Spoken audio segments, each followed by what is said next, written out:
Okay, this was pretty good. What's going on, guys? Welcome back to Cinema with Sane 77. I just finished watching Beverly Hills Cop 1. This movie's really good. I really enjoyed this one. At first I wasn't really sure how I was going to feel about it because, it's another cop movie. We've already covered so many of those in just this 1 month alone that I thought I'd start feeling fatigued by now because of it. But this is that kind of cop movie that I personally dig. One that has a few dark elements, but is mostly lighthearted, very silly, very goofy, very hilarious, and it works. Those are the kind of cop movies I personally like. You already heard me praise the absolute ever-living hell out of Rush Hour. And while this one isn't nearly as funny, it's still pretty funny. Eddie Murphy does a great job as his character. I love Axel Foley as a character. He's hard-edged, he takes no one's shit, but he's not afraid to be silly, prank people when they're following him, and he ain't gonna take anybody's shit. He will, on multiple occasions, just disobey his officers, and unlike some of the other movies, was it A Sudden Impact, where half the movie was just him getting berated? This one kind of has that as well, but it's not tediously slow and boring. They're pretty quick scenes that just happen and then onward to the next moment. It's really good in here. And I really I like Axel as a character. And you understand why he's doing what he's doing, because his best friend was gunned down, literally right in front of him. And now he wants revenge. So he goes down to Beverly Hills to try and solve the mystery without getting caught by the police there, which doesn't work very well, or the police there telling his superior about working on the case, and then he would be just straight up fired. But he doesn't care, and you can tell he doesn't care. He just wants to solve the case, and he wants to, avenge his friend's death, so to speak. And I think it works really well here. Now, granted, this is one of those movies that follows the cliche of the asshole in the suit for the villain, which, yeah, I can see why that would turn off a few people, but this is Eddie Murphy's movie. I know sometimes that's something that people love to cringe at, but no. I mean it in a good way here. This is his movie, and he rules every second he's on screen. And while this movie isn't really that bloody and violent, it's a pretty tame R rating, with the exception of one strip club scene and excessive swearing. Outside of that, it's a pretty tame R rating.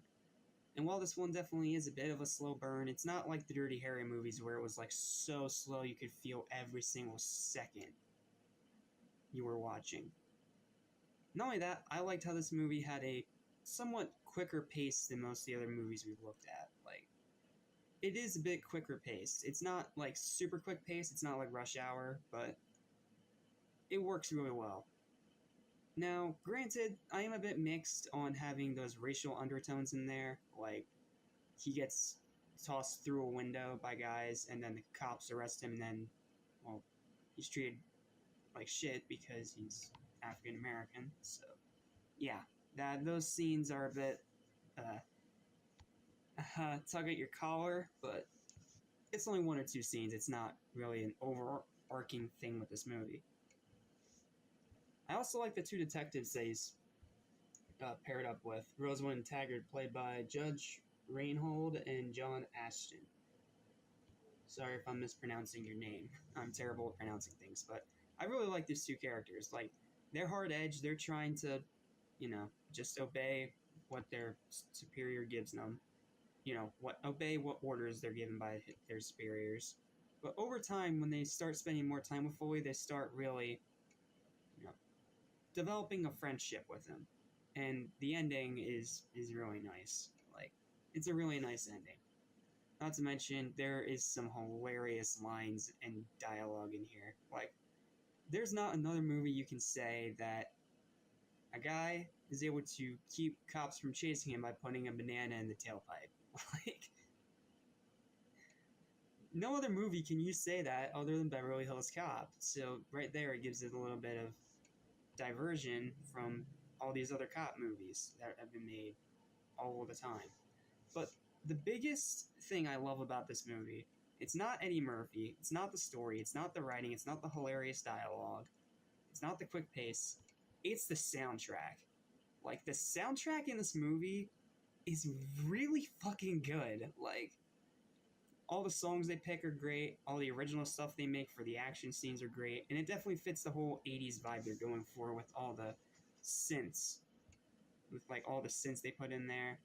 And it's a very distinct soundtrack from other action movies like this. So, yeah, the soundtrack in here is great. Like, it is one of the best parts of the whole film, and it's the thing I love the most about the movie, but I really have nothing but positives to say with this one. I mean, yeah, I have a few little gripes, like I said. The villain's cliche asshole in a suit, and I could have done without some of the racial undertones thrown in there, but you take those out, you're in for a pretty damn good movie. But like I said, nowhere near the amazing masterpiece excellence of a movie like Rush Hour. Still great though. I'm still glad I saw it. Final verdict for this movie is a 7 out of 10. It would be an 8 if the villain wasn't so cliche, and if Lisa Albacher's character, Jenny Summers, had a bit more to do. Because I feel like she's more like the tag-along character through most of the movie. And then she becomes damsel in distress in the end, which is also cliche. Like, this movie has some cliches, but you get past that, you're in for a pretty damn good cop movie that's really enjoyable. Also, love the practical effects in here, especially with the truck chase in the beginning where Eddie Murphy's literally hanging off the chain on a truck that's speeding down the road and smashing everything in the way. Like, that is how you kick off the movie with a bang. So yeah, 7 out of 10. Really good movie, almost great. And this has me excited to check out the sequel, which I'm also reviewing today. So, yep, see you for Beverly Hills Cop 2.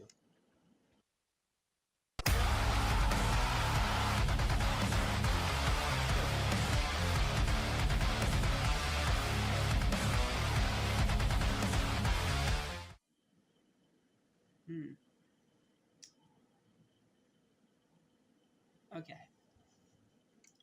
This movie's still really good, but the original one is better. I think that's the first time I've ever said that this month. Well, I mean, aside from maybe Rush Hour. But, yeah. Beverly Hills Cop 2 is a good enough sequel. It's on the level of the first, but not better. There's a few reasons why. For one, the villain is, again, asshole in a suit. Like, it's just another asshole in a suit. And then on top of that, we have a police chief that's an absolute unlikable little shithead that does nothing but bitch and complain about everything. But he does get his comeuppance in the end, so I'll give a little bit of credit for that. And, I don't know. Something feels like it's missing here. Like, it feels like it's lost a bit of that goofy fun that the first movie was. Yes, you still have Axel Foley, played by Eddie Murphy, at his best, and probably at his funniest. Not as funny as Banana in the Tailpipe, but still pretty funny. Taggart and Rosewood come back, which is great, and they get even more screen time this time, and they work with Foley undercover. It's really good, and the way they brought him back is really good. You know, having Bogomil played again by Ronnie Cox. Get almost killed. Almost. He gets shot, but he doesn't die. So, Foley, along with Rosewood and Taggart, are trying to solve this mystery. It's a pretty good mystery, too. And it does feel like it's trying to outdo the original, but it just can't. It tries, it has more stunts and a bit more action this time. But I don't know, it feels like it's lost a bit of its fun charm. Like, I don't know if that's just me, but I don't know, I didn't like watching this one as much as the first. It's still a really good movie, though. I still really had a great time with it. Now, granted, it's not an amazing film by any means. This is still just really good, not quite great. But I still had a decent time. But it did kind of take until the second act for me to really start getting into the film. Because there are some retreads in here from the original. There's another strip club scene. There's another scene where they're at the police department getting berated. There's another scene where Foley's being told not to do something and he fucking does it anyway. Like, there's some blatant retreads in here from the original, and not only that, like I said, the police chief is an unlikable dick. So, yeah, that definitely drags it down a bit. But, I do like Foley's outfit in this movie more. Like, instead of having just a gray sweatshirt over a gray t-shirt or something like that, like he did in the first movie. Here he gets like a Detroit Lions varsity jacket.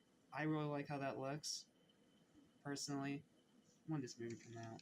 This came out 1987. May 20th, 1987. Okay. Nice.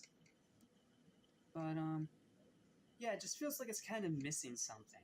Like, it's really good, but I'm not sure if I can really say it's a good sequel, because it's kind of just on the same level as the first, and not better, because the first one was so much fun. This one's fun, but I don't know. Again, I just feel like it lost a bit of its charm along the way. If that's a controversial opinion, oh well, not the first time I set my reputation on fire on this channel, so fuck it.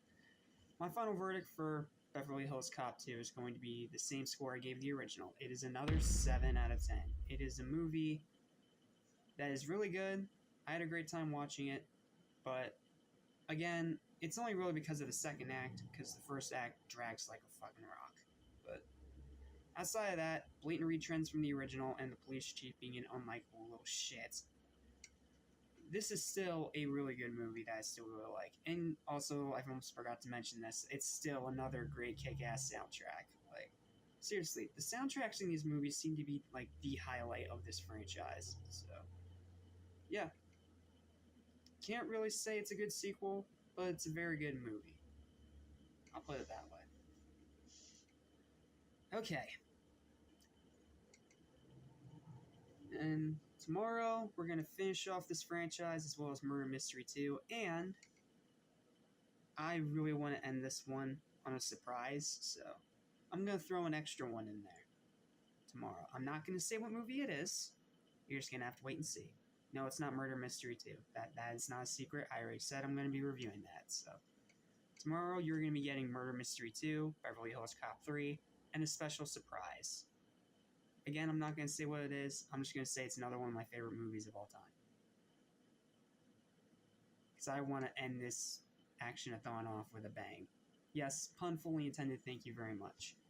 Anyway, that's it. Thanks for watching. See you tomorrow for Beverly Hills Cop 3.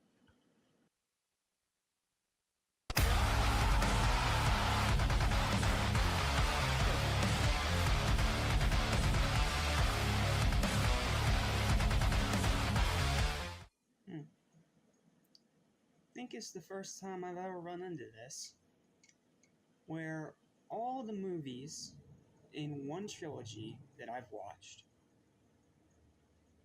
are on the same level as each other. It's a bit strange to admit, but that's how I feel about these movies. They're all consistent, very good films. That being said, I still think the first one is the most enjoyable.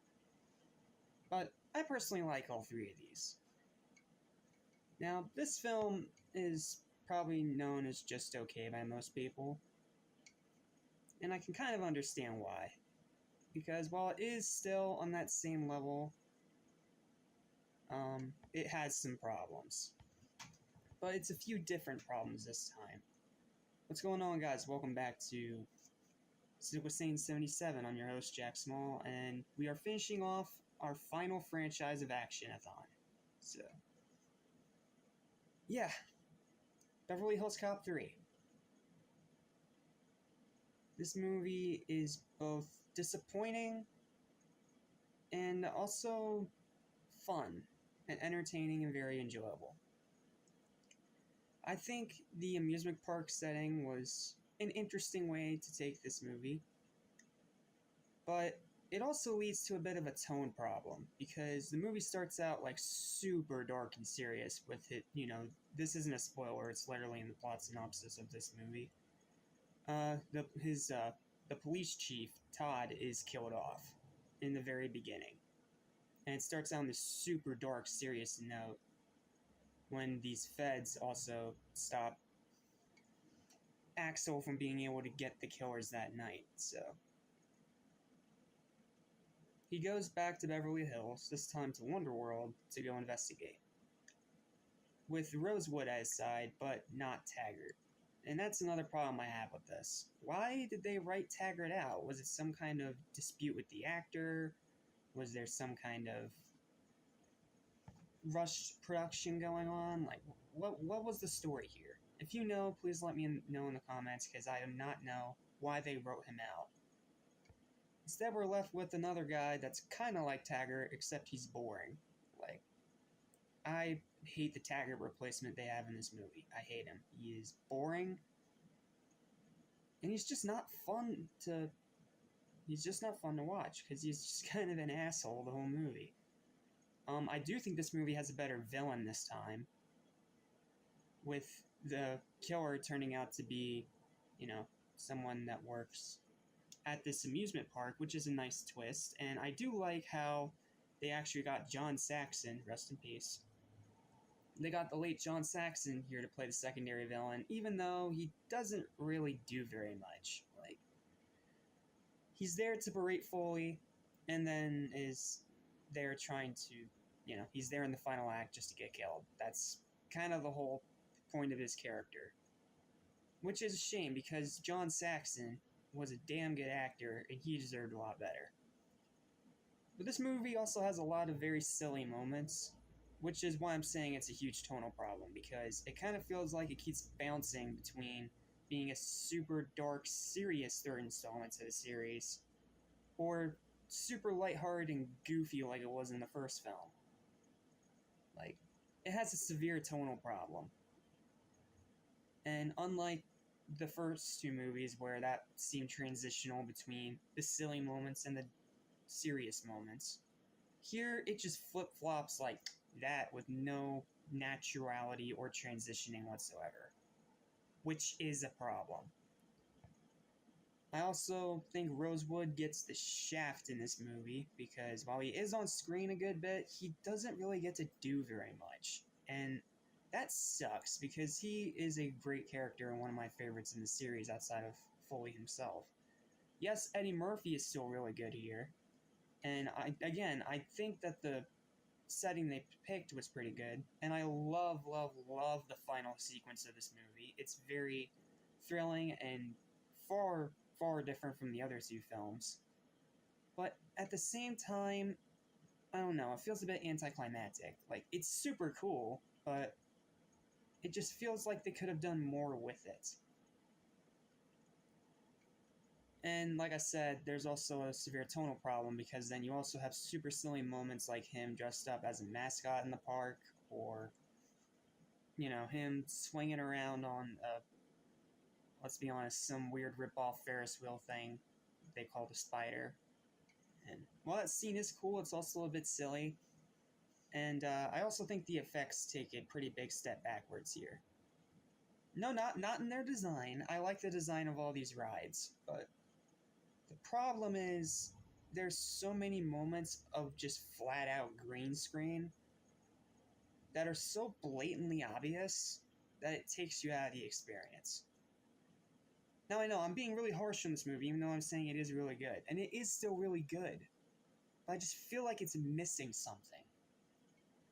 Not to mention, this being the final installment in this series just has me a bit of scratching my head, because a lot like the Deadpool for the Dirty Harry movies that we looked at before this, it lacks finality. Now, granted, just like the Deadpool, I'm feeling like this was unintentional, as it was probably trying to restart the series, because it was on a bit of a hiatus, because this movie came out. Let me see. This movie came out in 1994, which I think was, 4 or 5 years after 2, I believe? Let me check that. Here. Years. 7 years. 7 years after 2. So I feel like this was their attempt to try and keep this franchise going, but after this it pretty much ran out of steam because this is the last one. And that sucks, because I feel like they could do a lot more with this premise and a lot more with this storyline. Not to mention, I give them credit for having the balls to kill off one of the main characters from the past 2 films. Though, granted, the way they killed him off was a bit rushed and half-assed, but I'm willing to give it a bit of a pass because it works well as a motivator for Foley in this movie. And again, this is probably the tamest R rating of all the R ratings. Like, wait, is this movie even R? Like, is this movie even R?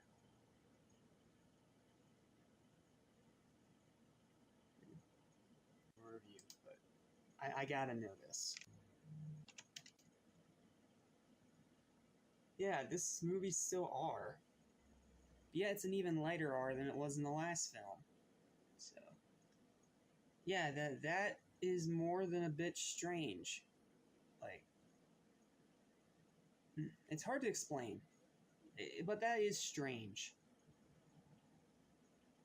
But yeah, people find this movie just average according to IMDb. It's a 5.5 out of 10, and I can kind of see why, but at the same time, I do have fun with it. I still enjoy it.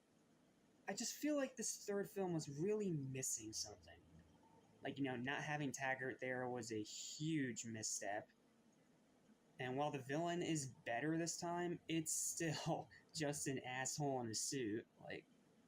Like he works better than the other 2 villains from the past movies, but I mean, he doesn't really do much. Another legendary actor gets wasted in a side role. Last movie it was the late Gilbert Gottfried.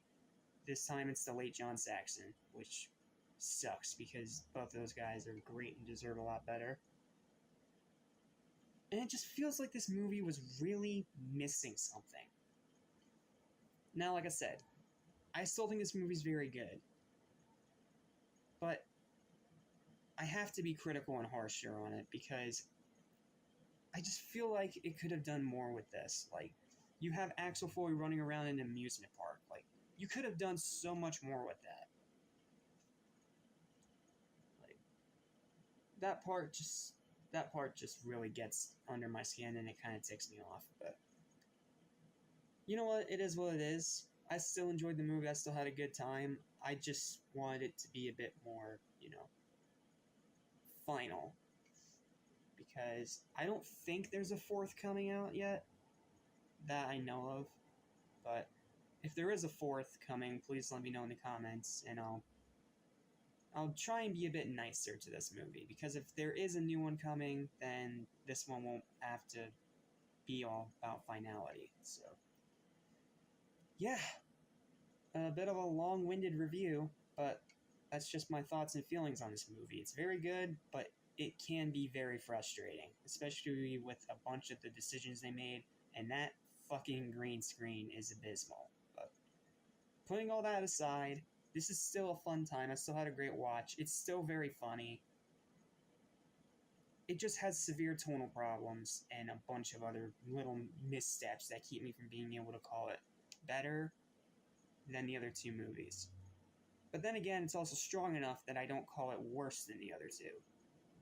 Because all these movies are kind of on the same level as each other, but they're all very enjoyable. Final verdict for this movie is going to be yet another 7 out of 10, and yeah, I recommend all 3 of these movies. This one is flawed, this one has the most flaws out of the entire series, and it's very clear that this one was when the gas was starting to run out, but you know what? I still think all 3 of these are enjoyable, and I still think all 3 of them are more than worth your time. Especially when, if I look here on Amazon, real quick, tell you how much it is for all three of them, because they are sold in a 3-pack now. Beverly. Oops.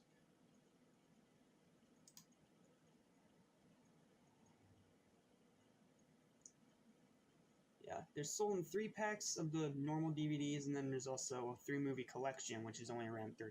So, you know what? For 13 for all 3 of these movies, I think that's a pretty good price. And you have a choice. You can get either the multi-DVD, or you can get, you know, a big, nice little box set, which is, for some reason, around the same price, and yet the 3-movie collection here is only $22. It's weird. This thing is weird, but yeah, you can find all 3 of these in a compilation for a pretty cheap price, so I'd say go for it. I'm glad I looked at them. I had a good time watching them, and I might be watching them a bit more from now on. Especially, again, if there is a forthcoming. Well, that's going to do it for our final franchise review on animation. Not animation. Final franchise review for Cynical Saiyan 77's Action-a-thon. We've only got 2 more films to go. We got Murder Mystery 2, which I'm very excited about. I'm really hoping that it's just as good, if not even better than the first one. And like I said, I got a surprise to end this month off. Trust me, it's a really damn good one. You guys are going to love it. So, yeah, that's all I got. Thank you guys for watching. Feel free to leave your thoughts and opinions on any of these movies down below. And let me know if I'm being too harsh or if I'm not being harsh enough. Because I love hearing your guys' opinions on these kind of things. I know I'm a super small channel, especially compared to the main channel, which has over 620 subs, but you know what? I still like having this channel just to give my opinions on things other than just animation. So, yeah, that's all I got. Thank you guys for watching. Sorry for rambling for so long. I just had a lot to say. So, yep, see you guys for Murder Mystery 2.